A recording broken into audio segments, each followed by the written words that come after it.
sebenarnya apa penyebab pembuluh darah ini akhirnya bisa pecah? Apa karena ketekan atau karena apa? Kalau balon ditusuk ya. Tusuk pecah ya. Dibagi jadi dua, penyebab yang eksternal sama penyebab yang internal. Nah, kalau penyebab yang internal itu adalah tekanan darah tinggi banget, misalnya karena suatu kejadian, misalnya marah banget atau bagaimana, dia naik sekali tensinya, pecahlah pembuluh darahnya gitu. Dan yang eksternal ya, misalnya benturan, kita kejedut gitu. Kejedut kan benjol, ya kan? Nah, benjol itu sebetulnya pecah pembuluh darah, tapi karena kulit kita itu tidak pecah, maka darahnya ngumpul di bawah situ. Pecah pembuluh darah itu, walaupun sama-sama pecah pembuluh darah, tapi kalau areanya beda, nama penyakitnya beda. Kepala, misalnya nih, kalau yang pembuluh darah di kepala yang pecah, namanya stroke perdarahan. Oh iya. Tapi kalau di daerah anus, pembuluh darahnya pecah, namanya wasir.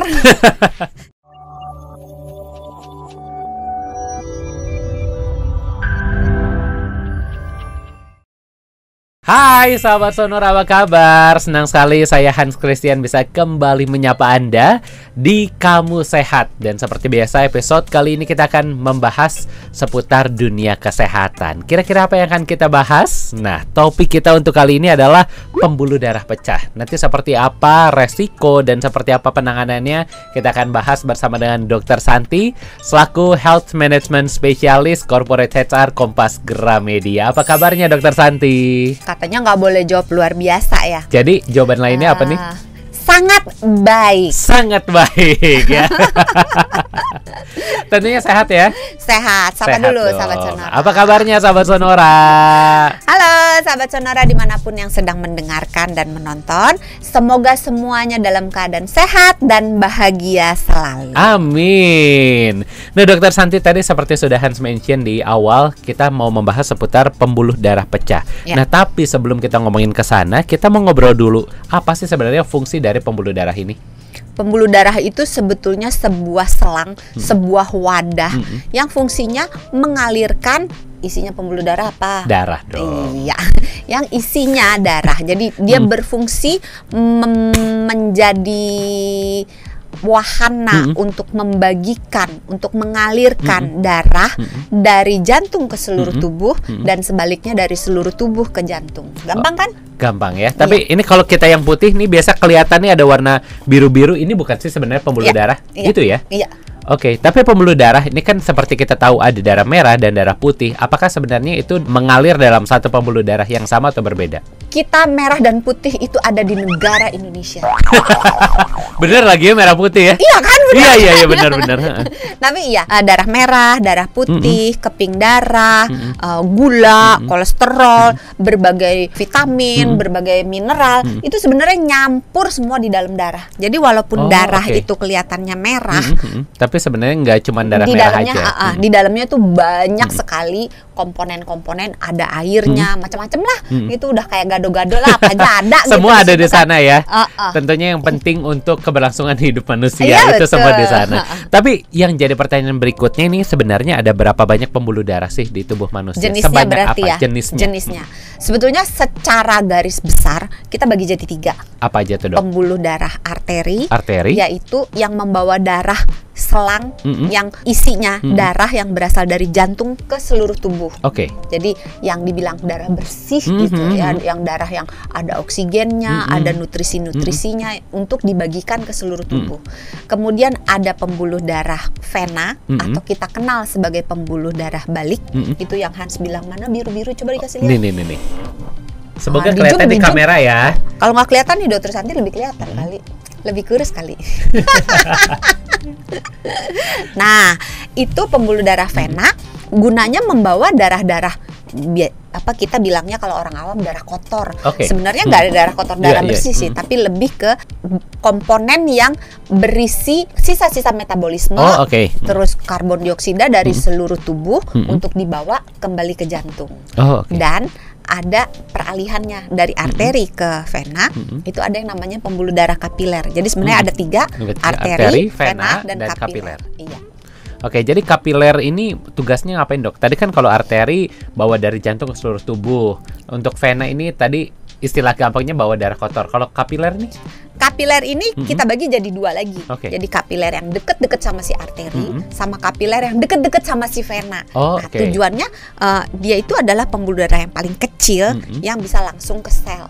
Oh, gitu. Oke. Jadi kayak kalau jalan raya ini gangnya. Gangnya mereka yang bantu untuk mendistribusikan darah itu gitu ya, Dok, betul. ya. Oke. Dan seperti topik kita ini pembuluh darah yang pecah. Sebenarnya apa penyebab pembuluh darah ini akhirnya bisa pecah? Apa karena ketekan atau karena apa? Kalau balon ditusuk ya. Ditusuk pecah ya. Nyanyi dulu dong. Meletus balon hijau. Tapi ini balon merah kayaknya. Kenapa ya merah? Yang meletus itu selalu yang hijau? Soalnya kalau merah kan berhenti, Dok, nggak jalan. Kalau hijau jalan baru. Udah ya, garing ya. Yuk kita cari yang lainnya. Kalau kuning gimana? Kalau kuning? Kalau kuning meledaknya nggak banyak artinya. Nggak banyak ya, karena lagi siap-siap untuk berhenti atau siap-siap untuk jalan gitu. Kita lampu lalu lintas. Lalu lintas ya. Tadi pertanyaannya apa lupa? Apa saja pembuluh darah ini bisa pecah nih, Dok, penyebabnya? Penyebab dasarnya itu dibagi jadi dua. Penyebab yang eksternal sama penyebab yang internal. Nah, kalau penyebab yang internal sebenarnya ini penyebab yang paling sering dijumpai itu adalah tekanan darah tinggi banget. Jadi bisa karena dia hipertensi yang tidak terkontrol, atau misalnya karena suatu kejadian misalnya marah banget atau bagaimana dia naik sekali tensinya, pecahlah pembuluh darahnya gitu. Bisa juga karena memang umur. Semakin bertambah umur, elastisitas pembuluh darah semakin berkurang, kemungkinan untuk pecah pembuluh darah semakin meningkat. Kemudian adanya kelainan. Nah, kelainannya bisa di dinding pembuluh darahnya, misalnya pembuluh darahnya rapuh gitu ya, atau kelainannya di darahnya. Misalnya terjadi gangguan pembekuan darah. Nah, itu semua meningkatkan resiko untuk dia pecah. Atau misalnya dinding pembuluh darahnya ada bagian yang menggelembung. Nah, ini lagi rame, ada dokter influencer yang meninggal karena ini gitu. Nah, ini namanya aneurisma. Jadi bagian dari pembuluh darah yang dindingnya melemah, kemudian dia bisa menggelembung dan bagian itu rentan untuk pecah gitu. Kemudian yang eksternal ya, yang penyebabnya dari luar, yang misalnya benturan. Kalau misalnya kita nabrak gitu ya, atau misalnya kita kejedut gitu. Kejedut kan benjol. Ya kan? Nah, benjol itu sebetulnya pecah pembuluh darah, tapi karena kulit kita itu tidak pecah, karena kulitnya rata, nggak ada terbuka, maka darahnya ngumpul di bawah situ. Kalau kebuka malah darahnya keluar. Kalau misalnya kita kejedut nih, terus luka, darahnya keluar ngalir. Tapi kalau kejedut kulitnya nggak terbuka, nggak ada lukanya, kulitnya utuh, maka kalau pembuluh darahnya pecah, kan darahnya nggak bisa keluar kan? Iya. Jangan ditusuk ya. Nah, itu baru mau nanya, Dok. Ini pikiran bodohnya nih, artinya kalau kita benjol, ditusuk bisa kempes dong. Pasti nanya begitu. Jadi itu benjolnya itu terjadi karena kumpulan darah yang tidak bisa keluar gitu. Itu tadi ya, trauma. Bisa juga karena infeksi. Atau bisa juga karena memang ada gerakan-gerakan tertentu atau ada benturan-benturan yang berlangsung, benturannya nggak keras sih, dikit tapi sering. Terus lagi sering lagi, itu juga bisa menyebabkan pembuluh darah pecah. Ini kan tadi kalau kita udah belajar nih, Dok, ada beberapa jenis pembuluh darah, ada vena, ada kapiler, ada arteri gitu. Apakah semuanya ini bisa pecah atau hanya jenis tertentu saja yang bisa pecah pembuluh darahnya? Semua bisa pecah, termasuk balon yang hijau, balon merah, balon kuning. Semua bisa pecah tiga-tiganya. Semua bisa pecah ya? Iya, bisa. Artinya punya resiko yang sama atau ada jenis tertentu yang lebih rentan untuk pecah? Sebetulnya kalau ditanya jenis yang paling serem nih ya, yang pecah itu jenis yang arteri. Karena pembuluh darah arteri kalau pecah, karena arteri itu kan dekat dengan jantung. Sedangkan si jantung itu kan yang mompa darah. Maka tekanan yang ada di dalam arteri itu lebih tinggi. Jadi kalau dia pecah, ibarat kata nyembur. Kalau yang di vena, kalau dia pecah itu darahnya cuman meleleh doang, ngalir doang, nggak nyemprot, nggak nyembur.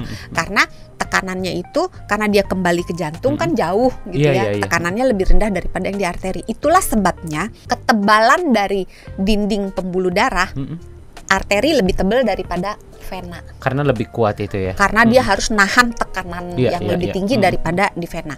Nah, yang paling ringan kapiler. Kapiler tuh kalau misalnya kita kena gores gitu. Oh, itu kapiler. Jadi darahnya paling setetes, atau kita cek cek gula darah yang di jari ya.